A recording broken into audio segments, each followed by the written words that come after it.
Hello दोस्तों, नमस्कार, प्रणाम। मैं हूं वंदना मिश्रा। स्वागत करती हूं अपने यूट्यूब चैनल पे। तो मैं अभी आप लोग को बहुत प्यारा मटकोड़ गीत, जैसे माटी मटकोड़ उसको बोलते हैं, मटखाना, हम लोग के यहाँ मटखाना बोलते हैं। तो वहाँ जाते समय का मैं आपको बहुत प्यारा गीत सुनाने जा रही हूँ। तो आप लोग सुनिए और अपना राय कमेंट बॉक्स में ज़रूर दीजिएगा। आपको कैसा लगा कमेंट बॉक्स में ज़रूर बताइएगा। कहवा के पियर माटी, कहाँ के कुदार जी। कहवा के पियर माटी, कहाँ के कुदार हो। कहवा की प्यारी बुआ, माटी खने जाई हो। कहवा की प्यारी बुआ, माटी खने जाई हो। अयोध्या के पियर माटी, बजर के कुदार हो।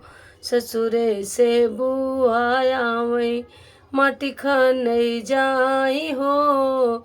ससुरे से बुआ आवे, माटी खने जाई हो।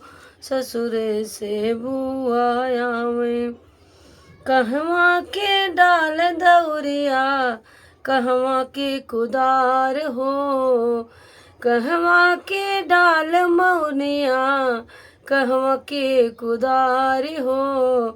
कहवा के साथ सुहागिन, मटकोड़ जाई हो। कहवा के साथ सुहागिन, मटी खने जाई हो। गाजीपुर के डाल मौनिया, जौनपुर के कुदार हो। मालीपुर के साथ सुहागिन, अरे मालीपुर के साथ सुहागिन, माटी खने जाई हो। मालीपुर के साथ सुहागिन, कहवा के दो बोहर दिया, कहाँ के कुदार हो। कहवा के दो बोहर दिया, कहाँ के कुदार हो। कहवा के प्यारी बुआ, माटी खने जाई हो।